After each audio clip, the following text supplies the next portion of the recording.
In this lecture, we'll start by talking about objects. But before we discuss the details, you could think about objects as representing tangible things in the game. Ships and asteroids and weapons and projectiles and teddy bears, the things that we have in the game. And objects are really a model of those tangible game entities. So let's talk about the three things that objects have. First, objects have state. And state is the characteristics of that object. And so for our ship example, the state might be, where is the ship in the game world? How much is the ship rotated? What is its current velocity? And so on. So it's the current characteristics of that object, and those characteristics might and probably will change as we run the game. The second thing all objects have is behavior. So what can we tell the object to do? And what can we tell the object to do to itself?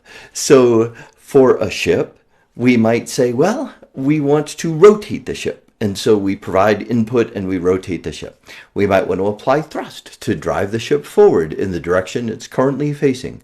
We might want to tell the ship that, after your useful lifetime, after 10 seconds or 3 minutes or 10 hours or whatever, destroy yourself. And so there are behaviors, there are things that ships will do, either in response to user input or all on their own, and those are behaviors of the object. Finally, all objects have identity. If our system is a bunch of interacting objects, then we have to be able to tell them apart. And so each object has their own identity. And it turns out that in practice, the identity of its object is the memory address of that object. So now you should do an in-video quiz to tell me that you understand what we just talked about. All right, let's talk about an actual example. So let's talk about a playing card. A playing card has state, and for the example here, the playing card has a rank, like ace, 2, 3, all the way up to king. It has a suit, and we'll use the standard card suits. And it also has whether or not it's currently face up. So I said that the state can change over time as we play the game. You're probably not going to, unless you're a cheater, you're probably not going to change the rank and suit of a card, but you certainly may flip it over or flip it so it's face down and so on. And so that particular piece of state might change as we run our game. Now, state is stored in something called fields in C#. And I'll tell you right now, fields are really just variables. We've learned about variables, and so fields will be variables inside an object. We don't actually let entities outside of the object see our fields if we're good programmers, and so we will let those entities, we'll call them consumers of the class. We will have those entities access properties to get at the state of a particular object.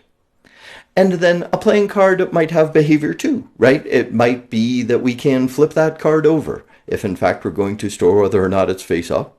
And so that behavior in C# is implemented in something called a method. You might hear people talk about them as functions, but they're really called methods in C#. And finally, identity. Every playing card will have identity when we create a playing card object by instantiating it. That's the word we use when we say we've created this new object from the playing card class. Then it gets a memory address. And that's how a playing card gets its identity. So now you should take another in-video quiz to see if you understand what I just said. So here's a pictorial representation of the card object that we've been talking about. On the inside, think of it as the donut hole. That is the set of fields we're going to use to store the state of the object. So it's all hidden inside in the core of the object, and those are the fields. Around the outside, we have the properties that we're going to let people access to find out the rank of the card, the suit of the card, and whether or not it's face up. And we also have the method to flip over the card. So that's behavior, right? The first three are properties, letting consumers of the class access the state. And that fourth one is a method to actually implement behavior of the playing card class. There are a couple of important object-oriented ideas that you should have before we continue with the lecture. The first one is this thing called encapsulation, and I've represented that with this magenta circle around the outside of the card.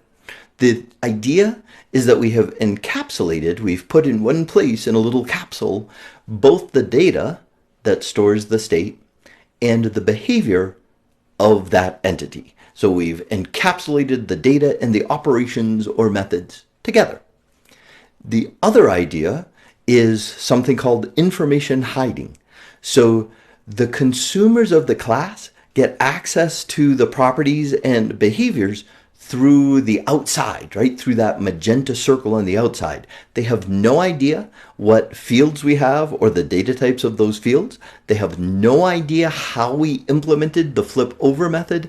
All they know is how they can access the properties and the behaviors. And so you can think of this as a black box, even though it's drawn as a magenta circle. Think of it as a black box because all they can do is provide inputs and get outputs, and they have no idea about the internals. And that is information hiding. Okay, so one of the important ideas here is what's the difference between a class and an object? Well, a class is the template for the objects we'll create. So the class specifies the fields and properties and methods that any object that we create from this class will have. So if you want to think of the class as a cookie cutter that determines the shape of and behavior, if that's kind of a scary cookie, but the shape and behavior of all the cookies we're going to create, it's the template. It's the cookie cutter that says what all of the cookies will look like. An object is the actual thing that lives in the game. It's an instance of the class.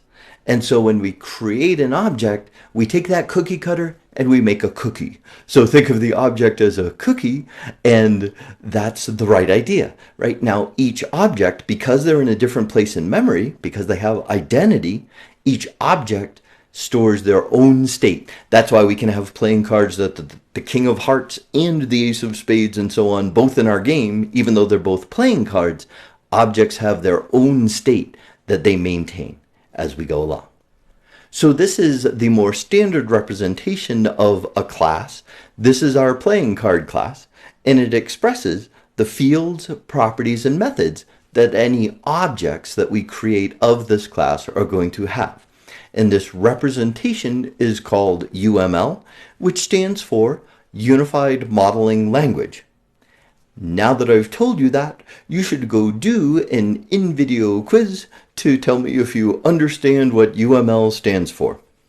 Before we leave this lecture, I want to point out that any variable that is declared to be of a class, like card, is actually a reference type. So the value types that we already talked about, like numeric data types, the bits in memory are actually the value of that variable. So, the bits are an integer value and we can interpret it as such. For reference types, the bits in memory are actually a memory address. So they refer to a different place in memory where the object actually lives. So here's a pictorial representation of that idea. Of course, it's not exactly accurate, but as you can see, value types just hold the value right there in that memory location, but reference types essentially point to a different location in memory. So to recap, we learned some really important ideas in this lecture, and those ideas are that we can define classes that are reference types that we can use to instantiate objects that have state, behavior, and identity, and those objects interact with each other to actually implement our game.